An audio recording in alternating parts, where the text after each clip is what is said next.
நம்ம ஸ்பேஸில் வாழ்ந்துட்டுருக்கோம். ஸ்பேஸ் அப்படிங்கிறது வெளி அப்படின்னு சொல்லலாம். வெளி அப்படின்னா நம்ம வாழ்கிறதுக்கான இந்த பிளேஸை தான் நம்ம அப்படி சொல்கிறோம். ஃபோன் எங்கே இருக்குதுன்னு கேட்கும் போது ஃபோன் டிவி கிட்ட இருக்குது அப்படின்னு சொல்கிறோம். ஏன்னா வீட்டில் டிவி என்ன பண்ண மாட்டோம், பிளேஸ் மாற்றவே மாட்டோம்.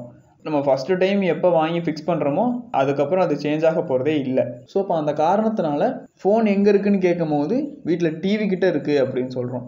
இதே மாதிரி தான் ஒவ்வொரு ஆப்ஜெக்ட்டும் ஸ்பேஸில் எங்கே இருக்குதுன்னு கேட்கும் போது இன்னொரு ஆப்ஜெக்டை ரெஃபரன்ஸாக வச்சு சொல்கிறோம். அப்போ ஒரு ஆப்ஜெக்டை வச்சுட்டு இன்னொரு ஆப்ஜெக்டை சொல்கிறோம் இல்லையா, அப்போ எந்த ஆப்ஜெக்டை ரெஃபரன்ஸாக வைக்கிறோமோ அந்த ஆப்ஜெக்ட் தான் 0,0. என்னங்க இது ரெண்டையும் போய் கம்பேர் பண்ணுறீங்க, இது எப்படி 0,0 ஆகும் அப்படின்னு தோணுதா?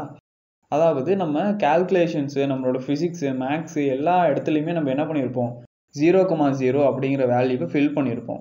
அந்த 0,0 அப்படிங்கிறதுக்கு என்ன அர்த்தம் அப்படின்னா, அது ஸ்டாண்டர்டான ஒரு ஃப்ரேம் அப்படின்னு அர்த்தம். அதாவது அந்த பிளேஸில் இருந்து தான் நம்ம மற்ற எல்லா விஷயங்களையுமே அப்சர்வ் பண்ண போகிறோம் அப்படின்னு சொல்கிறோம்.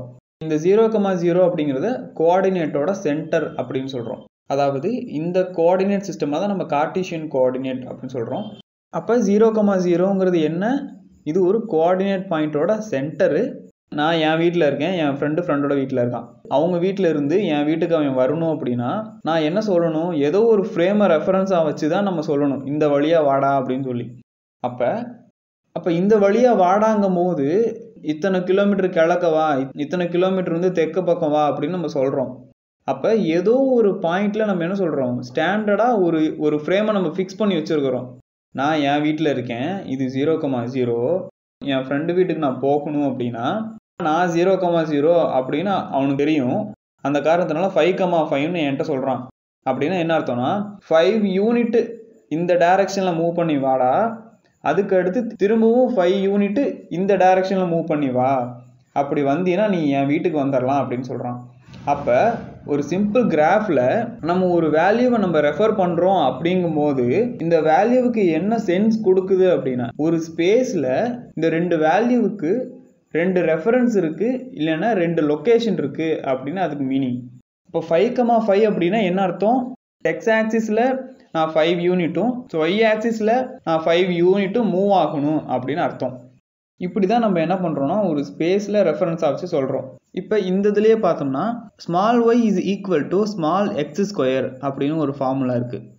அப்போ இந்த ஃபார்முலாவுக்கு என்ன அர்த்தம் அப்படின்னு கேட்டால், ஸ்மால் எக்ஸ் அப்படிங்கிறது பதிலாக நான் என்ன பண்ணுறேன்னா ஏதோ ஒரு வேல்யூவை ஃபில் பண்ணிக்கிட்டே இருக்கேன், 0, 1, 2, 3, 4, 5, 6ன்னு.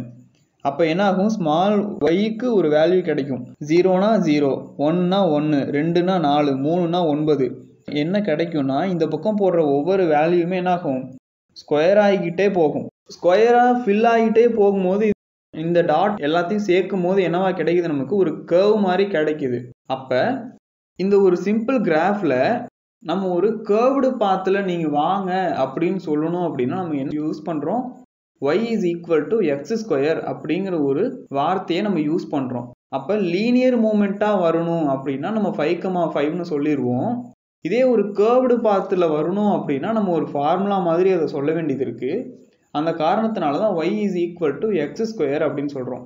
நீங்கள் வேறு விதமான ஃபார்முலாஸை ட்ரை பண்ணி பார்க்கும்போது இந்த ரேடியஸ் ஆஃப் கர்வேச்சருங்கிறது சேஞ்ச் ஆகலாம், இந்த கர்வோட எல்லா கேரக்டரிஸ்டிக்ஸுமே சேஞ்ச் ஆகலாம். அப்போ ஒரு கிராஃபில் ஒரு கார்ட்டீசியன் கோஆர்டினேட்ஸில் நம்ம ஃபில் பண்ணுற வேல்யூக்கான மீனிங் அப்படிங்கிறது இதுதான். 0,0 அப்படிங்கிறது கோஆர்டினேட்டோட சென்டர். இந்த சென்டரை வச்சு தான் நம்ம எல்லா பிளேஸ்க்கும் அக்சஸ் ஆகிறோம். ஆக்சுவலாக நீங்கள் வந்து 2 டைமென்ஷன் தான் சொல்கிறீங்க, ரியல் வேர்ல்டுங்கிறது 3 டைமென்ஷன்லாம் இங்கே இருக்கே அப்படின்னு ஒரு சந்தேகம் வருது அவங்களுக்கு. அப்போ என்ன பண்ணிக்கணும் அப்படின்னா இன்னொரு ஆக்சிஸை நம்ம சேர்த்துக்கணும், எக்ஸ் ஒய் இசட் அப்படிங்கிற. அப்போ நமக்கு கோஆர்டினேட்டோட சென்டர் என்னவா கிடைக்கும் அப்படின்னா 0,0,0 அப்படின்னு கிடைக்கும். அப்படின்னா 3 டைமென்ஷனலாக ஒரு ஸ்பேஸ்க்கு போகும்போது நம்ம என்ன சொல்கிறோம், 5,5,5 அப்படின்னு சொல்கிறோம். 5,5,5 அப்படின்னா 5 யூனிட் வந்து எக்ஸ் ஆக்சிஸ்லையும் 5 யூனிட் வந்து ஒய் ஆக்சிஸ்லையும் 5 யூனிட் வந்து இசட் ஆக்சிஸ்லையும் மூவ் ஆகணும். அதாவது தரையிலேயே நான் 5 யூனிட் மூவ் ஆகிட்டேன், அதுக்கடுத்து ஹைட்டு வந்து 5 யூனிட் நான் மூவ் ஆகணும். இதை நீங்கள் ஃப்ளோர்னு கூட வச்சுக்கலாம். இப்போ ஒரு காம்ப்ளெக்ஸ் இருக்குது, அதில் ஒரு 5 ஃப்ளோர் இருக்குது அப்படின்னா நான் 5th ஃப்ளோருக்கு போகணுங்கிறத நீங்கள் என்ன வச்சுக்கலாம், 3rd ஆக்சிஸாக வச்சுக்கலாம். அப்போ 0,0,0 அப்படிங்கிற லொக்கேஷன்ல இருந்து 5,5,5 அப்படிங்கிற ஒரு லொக்கேஷனுக்கு நம்ம மூவ் ஆகணும்னா நமக்கு என்ன வேணும்? ஒரு ஸ்டாண்டர்ட் ரெஃபரன்ஸ் அப்படிங்கிறது வேணும், கோஆர்டினேட்டோட சென்டர் அப்படிங்கிறது ஒன்று வேணும். அப்போ இதை ஒரு சிஸ்டமாக நம்ம பார்க்கும்போது இந்த சிஸ்டமுக்கு பேர் தான் நம்ம என்ன சொல்கிறோம்? கார்ட்டீசியன் கோஆர்டினேட்ஸ் அப்படின்னு சொல்கிறோம். மிக்க நன்றி.